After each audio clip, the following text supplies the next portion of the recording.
you look at the Iraq and Afghan wars, which I think are the latest ones, Saddam Hussein, the Iraqi leader, he understood that country absolutely, you know, and that's why he managed to run it for so long. And whilst he was running it, he was pretty brutal to people that, challenged him. But he also built roads and educated people and allowed women a certain. I'll tell you I'll tell you this story, although it's not a great story. When we were doing the Iraq thing, there was a what we call a fixer, a young local producer, who was working with me. Actually, she was working with me before the invasion, when Saddam was in power, and she was a translator, and she would know people. She took me to the university and all that down in the southern city of Basra, and she also wanted to be a doctor. So we sat one day over a cup of coffee, and I was sort of checking her English as she was filling in the form to become a doctor, and she was wanted to go to Baghdad University to be the doctor. Then the invasion came, and then the next thing I saw her once again, and then she vanished, and I went round to her house, and it's in a compound, and I knocked on the door, and she opened it, and she was covered from head to toe, and she said, "You must never come here again." And she was not Oh, allowed to be a she was. doctor. She Oh, was completely covered.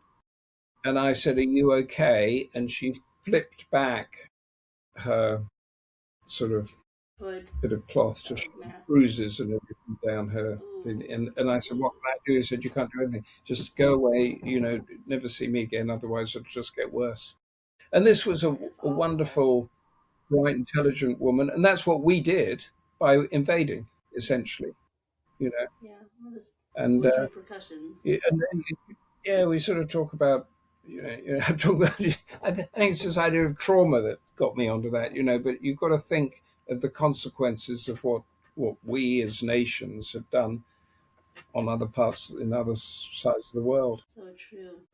In your capacity with your podcast, have you ever run into, and that's why I was, if I looked distracted, I was looking, trying to remember the name of this lady.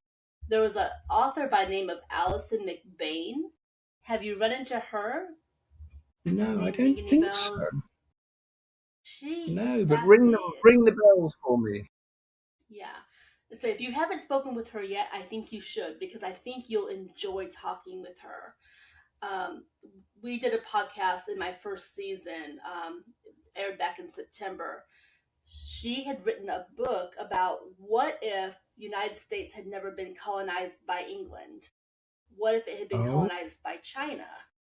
And so she does this whole alternate universe with her book. brilliant, And I'm brilliant. Yeah, thinking that you would really enjoy speaking with her on one of your podcasts.